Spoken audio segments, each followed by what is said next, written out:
All right, I'm going to call this meeting to order.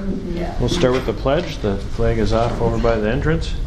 I pledge allegiance to the flag of the United States of America and to the republic for which it stands, one nation, under God, indivisible, with liberty and justice for all. Welcome to our 2023 annual meeting. First time of business is going to be election of a chairperson. And I will throw it to the floor to nominate one. I nominate Mr. Greg Frenchie. Okay, Greg Frenchie duly accepts the responsibility of the chairperson then. I'll second. And a proper second. So then the next item of business is the budget hearing and approval of proposed preliminary tax levy for 2023-24. Okay. And for that, I'll hand it over to Mr. Peterson. Okay, thank you. So thank you everybody for being here tonight. Appreciate you all showing up to express your interest and your support with the school district and taking an interest in what's going on. Before I get into this year's, I did want to share something that was shared with me. So I saw that some of you maybe saw this in the Clear Lake Chronicle recently, and I did have someone in my family share it with me to point it out. But about the annual meeting of the Consolidated School District held on July 2nd, 1923, 100 years ago. Anyone see that in the Chronicle?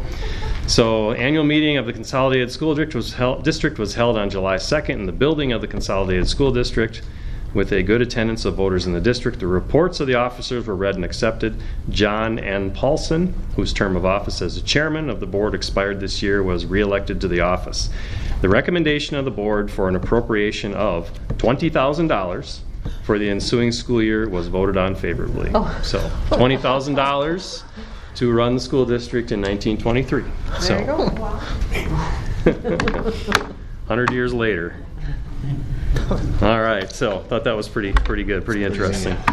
So I think we can thank Tim Weiss. I think he pulls a lot of those old nuggets out of the old archives. So, all right, as far as the budget hearing, does everybody have one of the packets? Did everybody grab one on the way in? Got one in front of you? Okay, so in addition to the budget information, there's other things in here as well. You notice on the very front cover page, the mission statement. We have a new mission statement, so this is something that's underway right now with the process that went on this past spring, and so you're going to start seeing that front and center more as we design some graphics and get some things to make it look nicer, but we do have a new mission statement on there. So paging through, we've got our notices and the agenda, and we do have the meeting minutes from last year. We do not need to approve those. Those will be reviewed by the board at the next meeting, but you can see the record of what went on last year. If you get to page 7 is where the budget information starts, and I've heard some feedback from some people who've been to meetings in the past about how much depth you want to go into on the budget, and I think I'll try to keep it to more of the bigger picture trends and some of the big things to be aware of, but obviously we're very happy to dive deep into, if there's any part of the budget that you're looking at that you have questions about, happy to try to answer any questions that you have and dive into that. And so away we go. So the first page there, just as a summary, the top table there, property tax levies as proposed. So you'll see that what we're going to end up proposing is the total tax levy there of $2,876,824. This is the local tax levy that we would be requesting this year in the budget. That does not include the state money that we get that makes up the majority of our budget. So, and I'm just kind of previewing here the mill rate. What we're anticipating for 23-24 is an anticipated mill rate of 8.48, which is up very slightly from last year, although I will come back to that at the end and explain why I think that's actually going to be quite a bit lower now that we've got some more information since this preliminary budget was adopted. So the bottom table there, Fund 10 revenues. Fund 10 is our main fund for our school district. That's where the majority of our operations occur, and that's the column on the right, percentage. That's the most important thing I think to illustrate here, is for people to understand that the majority of our funding for Fund 10 it comes from the state. Okay, it comes from state taxes. So 71% of our Fund 10 revenue comes from the state, 22% from local. So federal, you'll see, we hear a lot of talk at the federal level about education policy. We get 2% of our budget from the federal sources. So anyway, all right. If you turn the page, so pages 8 through 13 are going to be the actual budget broken down. This is, if you did see the budget published anywhere, this is a little bit more in depth than what we publish publicly, like in the newspaper or that we hang around town. This is a little more in depth, but so we've got it broken down by fund. So again, you'll see Fund 10 is the first one that's highlighted there, and that is the big one. And you've got 3 different columns, B, C, and D, that show the audited numbers from 2021-22. The 22-23 numbers are unaudited. That means it's complete. The books are, basically they're closed, but the audit hasn't been, the auditors have been here, but they're still completing and verifying, and they'll sometime in October is when we'll get the official audited numbers will become more official. So, and then column D is the budget. So this is what we're projecting. So this is our best estimate at this time. So the first page and a half there is all revenues, and you can see it breaks it down by the sources, from local to state, transfers from other districts that involve, if you see that, that's referring to open enrollment in and out. The state sources, again, if you go down, you see like 3/4, 2/3 of the way down the page on page 8 is you see state sources, and that's where you'll see that we have the majority of our funding coming from. So if you continue on to page 9, above the gray line there, and revenue from Fund 10 of $8,525,284. And then the expenditures are listed down below, and we're budgeting out a balanced budget, and we always budget very conservatively. So estimations on things like fuel costs and energy costs and things like that, we always try to definitely estimate very conservatively, and the likelihood may be that we don't have expenses as high as what lists there, but we always want to budget kind of for that worst case scenario, so to speak. So any questions on those first couple of pages, or any things that jump out where you're looking at it and saying, what does this mean, or I don't know what this is? And Chris, are any of our referendum funds represented in the revenues? Yeah, so what's interesting is, and actually when I can kind of come back to that later, but so last year on the revenue limit worksheet, the referendum money is considered a local source or like a exemption. After that 1 year passes, now that $800,000 per year, because it's recurring, actually is rolled right into our state general aid. So that number is actually seen in the state general aid, or that's where it gets rolled into that formula. Now we do have some declining enrollment, so that factors into that as well. So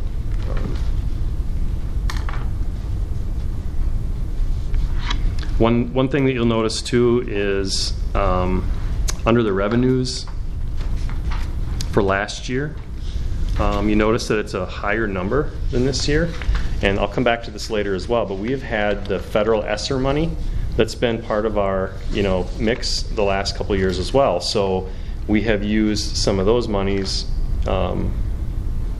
to basically offset, or to use to make bigger purchases, or to offset some of our normal expenses. And so that money is not necessarily reflected in what we budget out initially, but then I'll come back to it later. I've got a diagram to show you where the ESSER money fits in, but that's why you'll see some of that that bubble of revenue last year is coming from there. So. And what were the ESSER funds a result of? So ESSER fund, thank you for asking that. ESSER funds are a result of the COVID-19 pandemic. It was federal money that was set aside and put out to state governments and put out to school districts. So, and I've got a summary of that later on in the document that I can have you look at too. So Fund 10 is, again, that's our biggest fund. Certainly, that's where the majority of our expenses and revenues are. Any other questions on 8 and 9? If you flip to page 10, then I can just kind of explain more what all these different funds are. So on page 10 at the top, there's special projects funds, Fund 21. So this would be our activity accounts. So this would be, when, the volleyball program or the baseball program or the cheerleading program or the music program or, so on has a fundraiser, they have an account. And that's basically, that account is basically a money in and money out account. So it's, the organizations raise money, they deposit it, it sits there. They then are allowed to spend it out of their own account. So it's not something that tax revenue goes into. It's not something that that intermixes with Fund 10. It's simply money going in from the groups and money being withdrawn from the groups. So.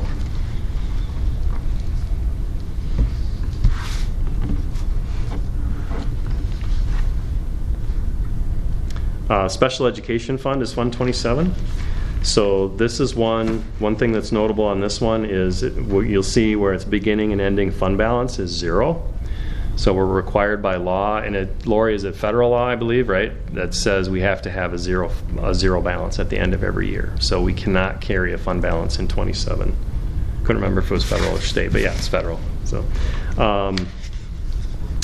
one of the things that you'll notice too, if you go down 4 lines where it says 100 transfers in, so you'll see a deposit there every year of $618,602. This year $676,000. So every year we transfer money in from Fund 10 to help us pay for our special education costs. So we do get money from state, federal government for special education, but it never covers the entire amount. So it covers about 30, and now they're bumping it up to 31 or 33% in the next state budget. So every year, all districts do this. Basically, we transfer money in from Fund 10. So there's a corresponding expense back in Fund 10 of $676,000. So those are the notable things there, I'd say. And the fund, special education fund, that includes all of the personnel who work in special education, all the administrative costs associated with special education. So that's a big fund. Any questions on that one, or if not, I'll move to page 11, Fund 38 and 39.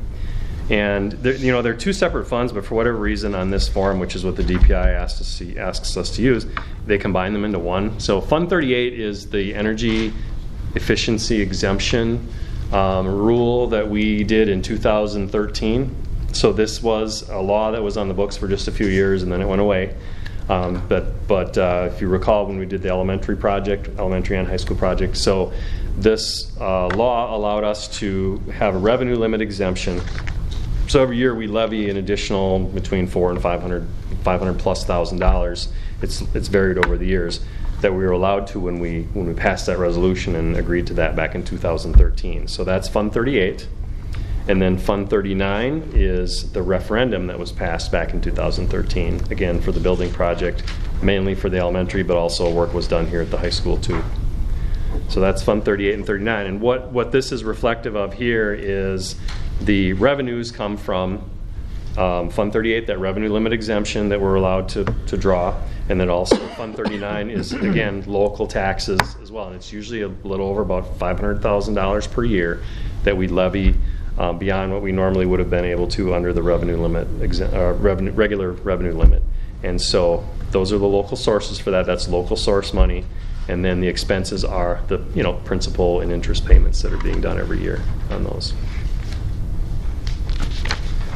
On the next page, page 46, or sorry, page 12, Fund 46, sorry, on page 12. Fund 46 is a capital projects fund. Again, this was one that was established, I think, in 2016 by the state legislature, which allows districts at the end of a fiscal year, on June 30th, if they have surplus funds, they are allowed to move surplus funds into Fund 46, and those are counted as expenses. They're counted as expended funds. So prior to that, the way that the shared revenue is calculated is they look at how much money you spent, what your expenses were the year before. And if you didn't spend all your money, it was basically a penalty the following year. They looked at how much you spent, and that went into the calculation, and you'd get less money if you didn't spend all of it. So it was very difficult at the end of the year to spend all that down sometimes. Fund 46 makes it a little bit better for districts like us. It allows us to have a little bit more flexibility and not have to spend down to zero, but moving it to Fund 46 is the effect of spending it down to zero. So we've made great use of that over the last 7 years, I think, that we've had it, and money was put away in there for over 5 years to pay for the roof job that was done last year, and then we had still some money left in there, and we had a significant enough surplus this past year too that we put a pretty significant surplus in there, and that allowed us to pay here in July for the track project, that the refurbishment of the track that was not workable. So I'll come back to this again, but with the referendum that we've passed and some of the ESSER dollars that we've been able to make use of, we have had surpluses in our budget the last couple of years, and we anticipate that may happen again next year. And then we want to make use of Fund 46 and keep putting, taking care of our expenses first, but then putting any surplus into 46 to take care of those deferred maintenance kind of costs, or to preventative maintenance kind of things. So that's Fund 46. Fund 50 is food service. And again, the revenue for that is primarily, it goes into a complicated federal government formula, reimbursement formula for the meals that we serve. We get reimbursed on a per meal basis, basically. But it's funded through, the money from the lunches revenue, and then the expenses is for personnel in food service and for the cost of the food and the production of the food. And then we also can use that money for capital purchases, if we need a new hot water heater like we did last year, if we need a new dishwasher like we did last year. So one of the things you'll notice is that there was a very big fund balance last year in 22-23, $244,000. That was large, and we actually kind of got a letter from the DPI telling us, hey, your fund balance is too big. That it should be bigger than it should be from Fund 50, and so that was some of those capital purchases that I just mentioned helped to bring that fund balance down to where it's supposed to be, or they like it to be going forward. So Fund 60 is the scholarship fund. Again, this is a fund that does not have any district dollars going into it. It's not tax dollars. This is all revenue, comes from the fundraisers and the drive that the Scholarship Foundation does every year and has been doing for 30 plus years. And so that's the revenue source for that. The expenses are the scholarships that are given out, and a nominal amount for operations. You notice the operational expenses of about $900 and some every year. That's for the mailings and the costs that they do to get the drive.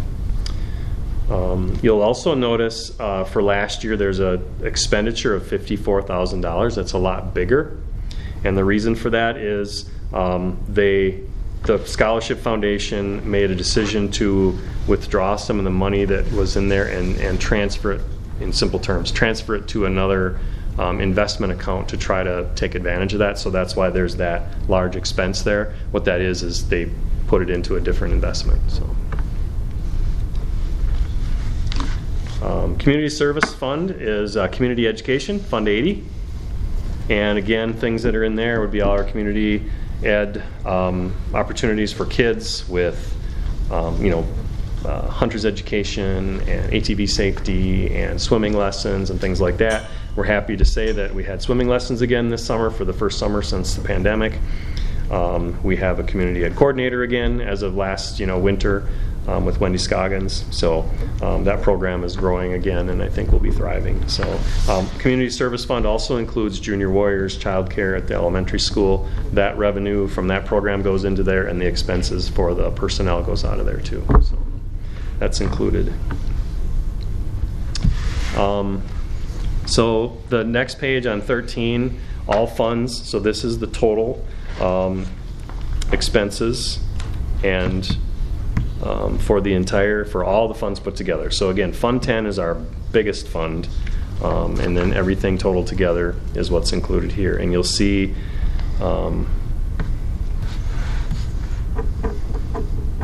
some variation year to year. If you have specific questions, I can try to address those. Every one has its own unique scenario.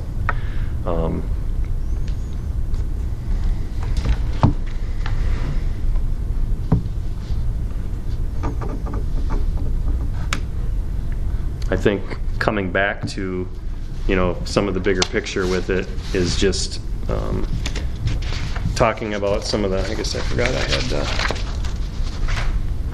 had some notes that I was going to share with you. I guess I don't know. Do I have them in here?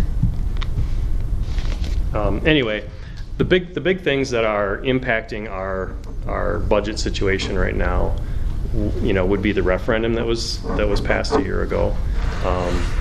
We have ESSER dollars that we're trying to continue to spend down, and again, there's more of that on the next page. We did have a favorable state budget that was passed for the biennium this past summer, and I think so. There's $325 per student per pupil of new money that was for this year and for next year. So that's a bigger number than we've seen in quite a while. So those things are all having a positive impact right now on our overall budget scenario. So it's a unique and a little bit different challenge than in the past. We've always had conditions of scarcity, so we're always trying to, budget through scarcity. And right now, we do have this kind of bubble of revenue that we have, and it's just a different, unique challenge. But it's a lot better challenge to have than the other one. So it's been a good challenge to try to work through. So on page 13, the middle table there, the proposed property tax levy. So again, this is just dealing with the local dollars. So this does not include the state dollars that was shown in Fund 10. This is just the local dollars and where that is all going from. So I referenced before the general fund, $1.8 million, or $1,835,255. But anyway, those next two there, referendum debt service fund, that's Fund 39 that I mentioned before. Non-referendum debt service fund, that's Fund 38 that was mentioned as well. Community service, that's Fund 80. Okay, so those are those areas outside of the general fund that we are allowed to, or the general, what's the word? The general formula that we're allowed to go outside of that to levy for. So. At the bottom of the page, the bar graph there is just meant to show a little bit of history of the last couple of years. You'll notice in 21-22, you notice that the orange bar is much larger. So that was when the year before, in anticipation, hopefully, of the referendum passing, we made the strategic decision to over levy Fund 39, which we can do. You have the authority to levy Fund 39 as much or as little as you want. So we over levied that year.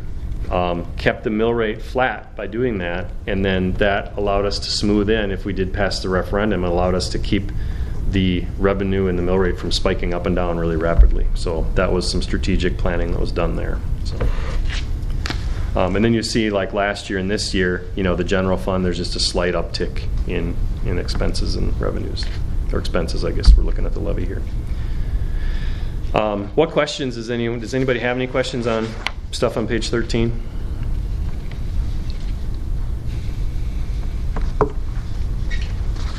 Where's my stuff is in here. If you look on page 14, 15, there's just some good informational or general information there. So like on page 14, this is a little bit of information about our fund balance. So this is dealing with just Fund 10, and the bar graph is okay to look at, but more importantly, I think the one below, the Fund 10 general fund table there. So this is just a little bit of history of our year-end balance in Fund 10, and then you look at it as a percentage of the total expenses for that year, and you can see the balance as a percent of expenses. So this is where you look at what percent is your fund balance. And the magic question people always ask is, well, what's the right percent that you should have for fund balance? The answer is it depends on the district. For a district like us who are highly aided by the state, we want to have ours, that 18, 19% is a pretty good spot to be. For districts that are all self-funded and get basically no money from the state, have high property values, they keep low fund balances. So it just depends on your district. But we know that we want to do a couple of things. We want to avoid short-term borrowing because our revenues don't come in evenly throughout the year. Our expenses are pretty even, right? We got payroll and we've got gas and electric bills, but our revenues come in chunks throughout the year. So the cash on hand varies at times throughout the year. So you want to make sure that you have enough, fund balance in there that you don't have to short-term borrow. We haven't had to in a long time. So we want to maintain that. As expenses go up, we thought it was judicious to keep a little extra fund balance in there this year. And so we bumped it up like $91,000. So it moved it up from 17.32 to 18.42. So that's just what that's all about right there. Comments, questions about that? Page 15, just some basic information about how the mill rate is calculated. So at the top there, basic formula. So your total school levy, so that's the amount that we are asking for from taxpayers, the $2.876,000. Divided by the total property value. If you take every piece of property in all the municipalities in the whole school district of Clear Lake and what that big number is, $300 and some million, and you divide the tax levy into that, and you're going to get a tiny little number, you multiply it times 1,000, that's where you get your mill rate. So down on the bottom of the page you can see just some history there of where our mill rate has been. And the mill rate has been going steadily down, basically trending down for the most part over time. And that's kind of a function of our property values going up. And also the state has put a little bit more money into public education. Now the last biennium, they put more money into education, but they didn't let us spend anymore. So it had the effect of putting the percentage of state versus local money became bigger on the state end, but we couldn't spend anymore. So, but now this time around they did increase our revenue limited authority, now $325 per kid for the next 2 years, so that's big. So in the initial, this is, keeping in mind, these numbers will change between now and when we do the final budget in late October, because we'll have more information then. So these numbers are going to change. And in fact, I'll kind of talk about that a little bit. So the things that we don't know right now. So we need to pass the preliminary budget, basically a month or 3 weeks ahead of this hearing. And then this is the preliminary budget that we're estimating. But we know it's going to change. And then we do our actual budget that we have to do the final approved budget in late October so that we can send that to the state. And then that allows us to then send out our information to all the municipalities as far as what the final levy is going to be and what the local taxes are that they're going to collect. So right now, when we have to do the preliminary budget, we don't know what the third Friday count is going to be, so we don't know exactly what our enrollment numbers are going to be. We don't know what our open enrollment in and out exactly is going to be till the kids show up. We don't have this final state aids calculation until mid-October, like October 15th. And the municipal property equalized values, we're not going to have those final numbers until late September. So all those things, are going to change this equation somewhat. So just so everyone knows that the numbers I'm sharing with you now are not exact. They're going to change. They're definitely going to change. And also we made, conservative estimates in terms of revenue, conservative estimates in terms of budgeting for more worst case scenarios when it comes to expenses. We budgeted very conservatively with property values. So one thing that you're going to see here, so when we did our revenue limit worksheet, we estimated very conservatively a 5% increase in property values in our district. Well then just August 18th, I believe we got information. So if you turn the page 16, and what the actual numbers now that we're getting, and this will vary a little bit from township to township, but if you go far to the right at the bottom of that last column, you're going to see a number of 21%. So this is from the Department of Revenue, and these numbers are their numbers in terms of their estimates of the property value increases in all the municipalities. So you're going to see some pretty big increases in some of those townships. Greg, you must have put an extra shed up or something up there, made it in Blackbrook. Good Lord. No, I can't afford my. So now, one thing that for people to understand is just because the property value goes way up doesn't mean that your taxes are going to go way up necessarily, right? So it's a function of that mill rate. So we still levy a dollar amount.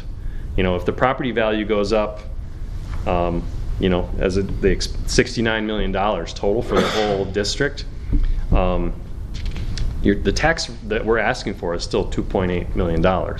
So it just means it's a smaller percentage of the total property value that's going to be levied. So sometimes people panic and say, oh, my house went up 20%, my taxes are going to go up 20%. That's not the case always, okay?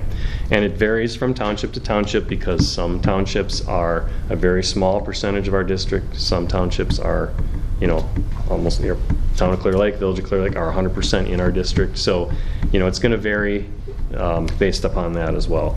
So I guess what I'm saying is I had an initial, a mill rate of, we're proposing an 8.48 mill rate. I'm telling you that it's very likely going to be much less than that because of the property value increases are so much higher than what we anticipated. So does that make sense? Somewhat, okay. And then the other thing I mentioned before is the ESSER funds. So I put a little summary of that over the last 3 years in there. So ESSER 1 funds, ESSER 2 funds, ESSER 3 funds. So the first one was in 2021 during the actual year that we were doing all the masking and all the sanitizing and everything. And it was a small allocation, $80,000 that was given that was easily spent,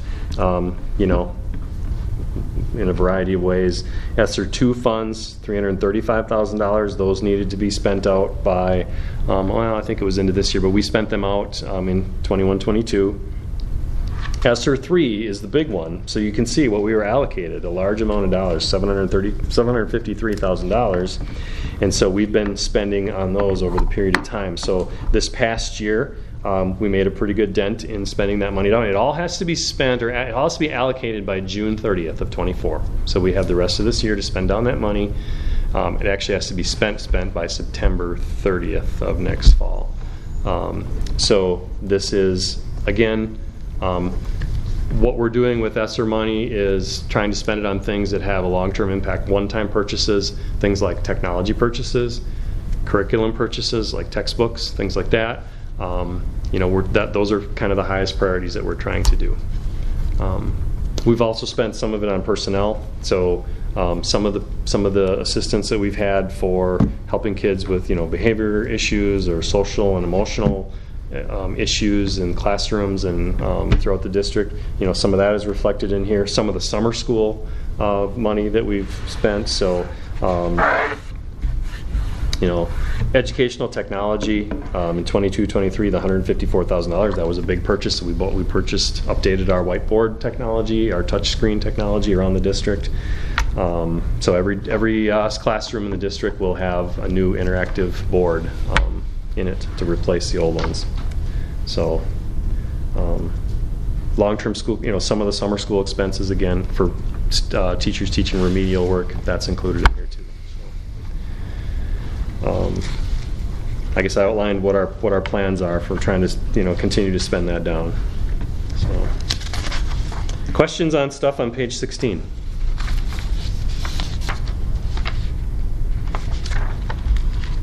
Page 17. This is not a finished product. This is just the information that was worked on throughout this January up until July, where we had our Vision Element Study Team and we had the Cultivating Our Future event, which many of you were at, and the input that was gathered and presented to the board. So this is a new vision, mission statement, and core value statements, and also pillars of a strategic plan listed here. We are working right now in the background on coming up with a nice graphic way, a nice, eye-pleasing way to put this together into a really attractive and marketable thing that we can use. So that work is still ongoing. And then, of course, the other work that's ongoing now is implementing the ideas that are in the strategic plan. So that's something that we'll be working on very hard this year. So the remainder of the packet is district profile information. One thing I want to make note of on page 18 is that we do have some declining enrollment that's going to be continuing here. If you notice some classroom numbers at our from 8th grade, 7th grade on down, we have some rather small classes that are in our district right now. So we have a pretty nice bubble here for this year. And the next year or so, we're going to have a pretty big population at our high school. You can see we've got a couple of classes over 50. We've got others that are in the mid 40s, and then we're going to see some numbers that are going to change. So that's something that we have to continue to keep our eye on and look at ways that we can address that trend. So you can see the calendars in there. We've got a listing of all of our school staff. Just trying to look back at my notes and see if there's anything that I missed. Again, I just want to emphasize the big things that are driving our budget right now, and that the information right now, this is, it's an estimate. It's going to change a little bit. And I guess I kind of address the things that we're prioritizing with our referendum dollars has been to prioritize our staff compensation, which had lagged behind, and I'm very pleased to say that we were able to make teachers whole in the end of the 21-22 school year and get teachers compensated to the level based on reflecting their experiences and years of experience. And then this past year we were able to give significant well-deserved, I would say, increases to our teaching staff, a 5% salary increase to our teaching staff and an 8% increase to our support staff, which again I think was a long time coming, because if you look back over the years, they've had very minimal increases for quite a few years. So it's an opportunity to help ourselves remain competitive with other districts and hire and retain the best staff possible. So any other questions? Comments? Sorry, Nettie, I don't think I made it kept it down to 7:30. I apologize. That's good. Well, there's a lot of caveats this year, so that's okay. Does anybody have any comments or any questions that they want to ask Chris before we move on to approving? Chris, I just wanted to ask about the school enrollment side. The lower grades are dropping. Is that something that's happening around Arcesa, or is it just something here in Clear Lake? It's happening statewide. Enrollment is declining, and it's happening in our area. But it's also, for us, it's a problem. I mean, it's an issue, not a problem. It's an issue. We got to make sure that we understand it. I do have some information as far as, right now, for the last few years, we've been negative on open enrollment. So we have about 30 more students going out. We have about 85 students out, 54 students that open enroll in, so that's a pretty significant, amount of revenue right there, and a number of students that go. And then also another thing driving it is homeschooling. I did a little bit of research, and in 2018, 19, and 1920, so prior to the pandemic, we had roughly 25 or 30 children that lived in the district that were homeschooled. And since then, we're more in this past year we had 77 students who have been homeschooled. So basically, a lot of students began homeschooling during the pandemic and didn't come back. And that's a lot of districts are seeing that same thing. So that's, I think, trying to see if we can retain and have some of our homeschool students come back and join us would be one thing, and then also reversing our open enrollment. And then the other big thing is we need housing in Clear Lake. A lot of young families need places to live in Clear Lake, and I see that definitely and hear that from our new staff and other families here. So those are all issues that I think we can try to, as a community, address. So. Thank you. Good question. Any others? All right, then I will entertain a motion to approve this preliminary budget from the floor. I'll make a motion to approve the preliminary budget as listed. Do I hear a second? It's been properly moved and seconded to propose the preliminary tax levy for 23-24. All in favor signify by saying aye. Aye. All opposed? The motion passes.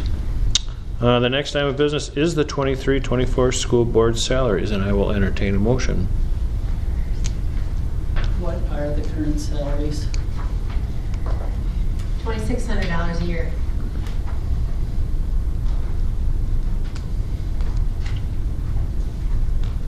I'll move to keep the school board salaries as is. Do I hear a second? It's been properly moved and seconded to keep the school board salaries at $2,600. All in favor signify by saying aye. All opposed? Motion passes. The next item of business is the consent agenda.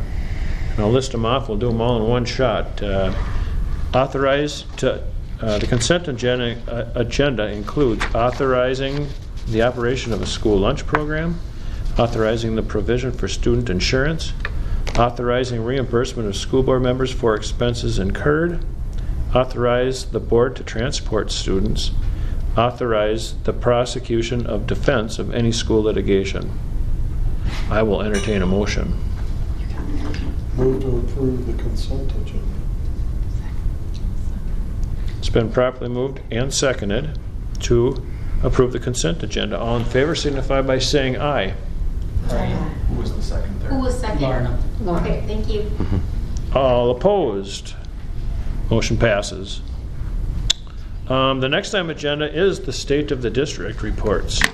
We'll start with the superintendent's report. Okay, well, and I'm looking through here, a lot of the things that I already talked about. So one thing that I think to highlight is our new strategic plan that we'll be moving forward with our 4 pillars of our priorities in our district, as well as a new mission statement, new vision statement, and reinforcing our core values as a district. Again, that process went on from January through July between the board, the Vision Element Study Team, a leadership group of citizens from Clear Lake who formed it and planned a community event, Cultivating Our Future, that happened in late March, and then the feedback that was taken from that and analyzed and broken down and then used by the VEST to then formulate the mission, vision, and the pillars. So now the important thing is to make that document be alive and make it drive change and drive improvement. And it's not going to be something that goes in a 3-ring binder and sits somewhere, but it needs to be something that's a live document that we use to drive our efforts here. So as far as personnel goes, I mentioned the compensation increases we were fortunate to do last year to retain and attract our staff. This year we had 11 openings. So again, that's roughly about 10% of our positions. Last year we had 27 changes in personnel. Now that doesn't mean all new people, but it was some people changing positions, for example myself or Mrs. Anderson, or some people moved and changed roles. We did 27 changes last year, 11 changes this year. We're very excited about the staff that we were able to hire this year, and I think that people need to know that referendum and what we've been able to do with compensation has made a huge difference that I have been able to personally experience with candidates where there's no more an issue of we offer to a candidate and the answer is, well, you're this much lower than this other district. Now it's comparable and it's, so the money is not an issue. So now the issue is our culture and, who we are and our values and being able to be in a position to sell, our camaraderie and our culture and our team that we have here to say, hey, this is a great place to be, come and be part of it. And I think that's been, built and using those relationships has been really beneficial. So we're really excited about the staff we've been able to hire this year. But then we also know we need to support and invest in that staff, because here, look at all the changes the last 2 years. We've got a lot of new people. Some come in with experience, some don't, but we got to give a lot of support to those people. So that's really kind of top of our mind with what's going on here. So facilities, we talked about the roof last year. The track is being refurbished this year after it was unusable this spring. So those are big projects. You might notice the high school parking lot got resealed. That's a bit of a Band-Aid. That's going to get us for a few more years, and that's going to have to be addressed in the next several years. It's not going to, it's 25 years old and it's starting to show its age for sure. So we talked about the technology.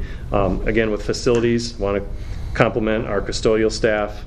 and all the work that they've done all summer. They really are busy all summer, just scrubbing both buildings down to the bare and making the place gleam as students come back. Academic programming, again, we talked about putting priority into coaching support for our new teachers. The board has invested in more consulting from CISA 11 the last few years to help our teachers and drive some of the academic improvements that we're working on. The board has been very supportive of us on becoming a professional learning community and a culture and a way of doing things with our improvement. So we look forward to the fruits of those labors here as we continue on with those to see the results of those labors. Fiscal, again, I'm proud to say that we were able to do that referendum with no increase to the local property tax levy last year. It was flat from the year before, so that was quite an accomplishment, and that's a credit to the board, to Mr. Ernst before me, and the whole process of being able to run that where we were able to do that increase without having it change our local tax levy for our local taxpayers. ESSER money you talked about. Another notable thing is we reduced our health insurance premium for the second year in a row, and that's pretty notable. That never happened. So last year we actually had a reduction in our health insurance premiums. This year we came back, we were expecting kind of a big increase. We got a reduction for a second year in a row. Our insurance agent who works with us said that never happens. So it's due to our experience versus comparable entities like us. So that's really remarkable for people to know. Rising property taxes, rising property values, I should say, not taxes. Rising property values does not necessarily equal rising taxes. So that was something we talked about before. And again, we're fortunate to be working with how to strategize with surpluses for a couple of years here. We've got all kinds of activities underway in the buildings, and I think that the principals will probably talk about that. And I just want to give my thanks to all of our summer staff who are here, our leadership people, personally, Mrs. Karnick and Mrs. Nordby in the business office and the district office with me, the way they support our entire district, but also working with me personally. I wouldn't be able to do my job if it weren't for Lori and Joy.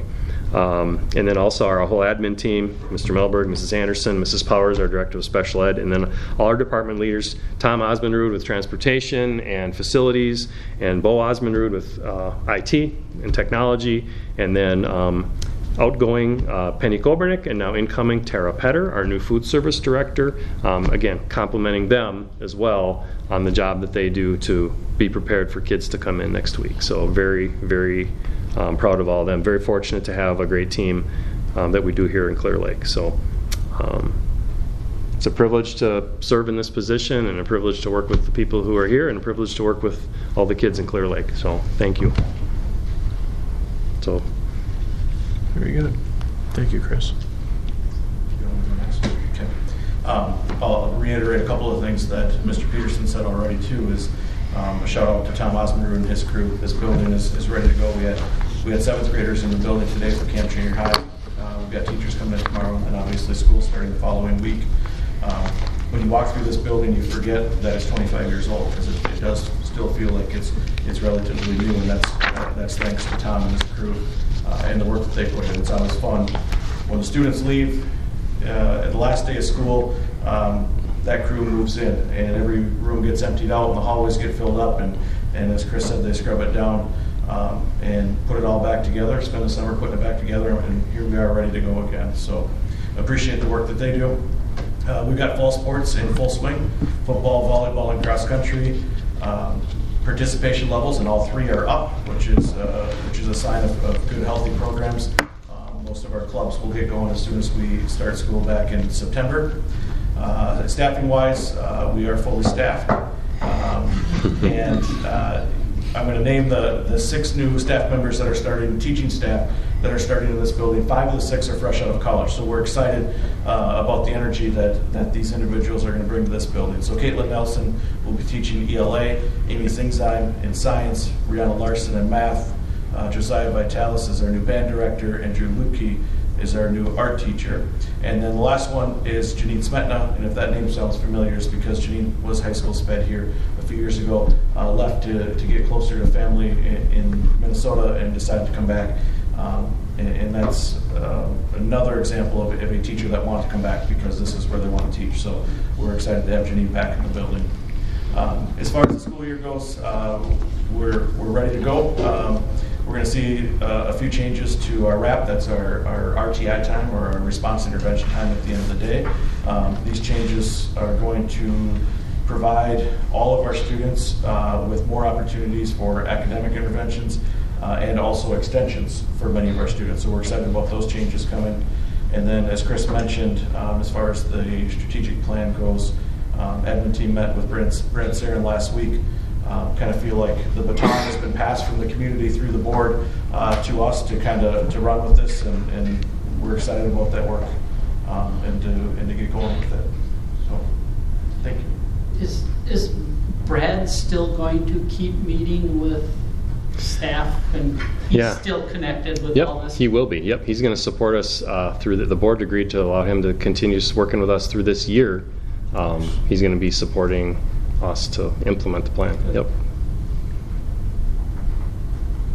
All right. Also, many exciting things at the elementary.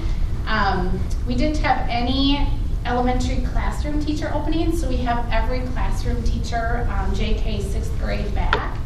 And this morning we had an in-service with some consultants, and I just kind of said to the teachers who were there, first of all, optional in-service on Friday and today, and pretty much everyone, and the consultants even said, this is wild that you're all choosing to be here, but you could have a couple days still at home. So that just also shows our dedication. But I said to the team of teachers, you know how you win a state championship and you get the same team back?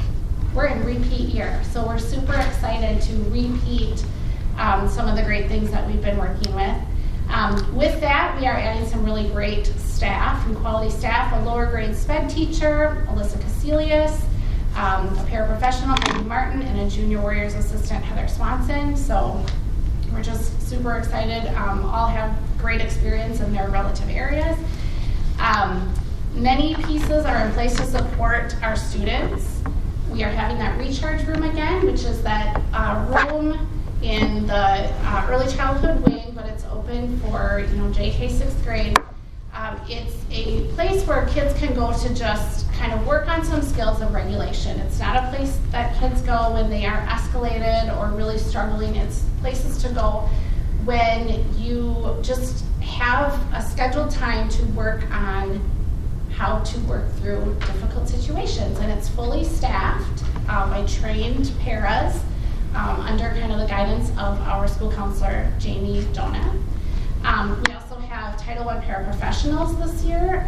Andrea Gillick, our Title I/reading specialist, board approved to have a para in that room, so it'll be 2 people just working on those academic pieces. Those kids that just with a little extra boost are really gonna grow. So we're excited about that. We have our zones of regulation, which is our school-wide kind of behavior program, talking about, when you're feeling this, what are some tools we can use? So it's just common language throughout the building. And then again, we are partnering with Mary Schieffer to help with all sorts of behavioral type things. And so much so that 2 other schools are working with her, as well as CISA. So we kind of got her going in this consulting, and she said, "You're my school," so she gives us #1 spot. So we're very excited about that. And then finally, not only support for our students, but for our staff and paras. Like I said, last Friday and today we had ELA, math, science, and social studies teachers in working with consultants all day, 8 to 3:30. Lots of great work and exhausting work. In the same breath, so the teachers dug in deep, and they're just ready for it. And then a few weeks ago, we sent 12 or 13 of our paras to CISA in Turtle Lake for a para training, and talked to a couple people from CISA, and they said they can't believe how many come from Clear Lake and what a great district that they're supporting their support staff and paying for them to get this training. So it's a great time to be in the district for our families, for our staff, for administrators. It's just we're really, really have so many wonderful pieces in place. We invest in our staff so our staff can invest in our kids, and that's the most important. Very good. Thank you, you guys.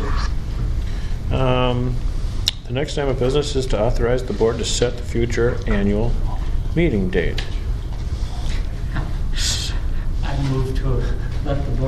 set the meeting date. Do I hear a second? There's a second. All right, so all in favor signify by saying aye. Aye. All opposed. Motion passes. Then that the board will set the future meeting, annual meeting date. So the next item of business is adjournment. I will entertain a motion to adjourn. So Do I hear a second? I'll second it. No. Diane gets on the books. It's been properly moved and seconded that we adjourn. All in favor signify by saying aye. Aye. All opposed. Motion passes. Thanks you guys for coming in and being interested and being part of our district.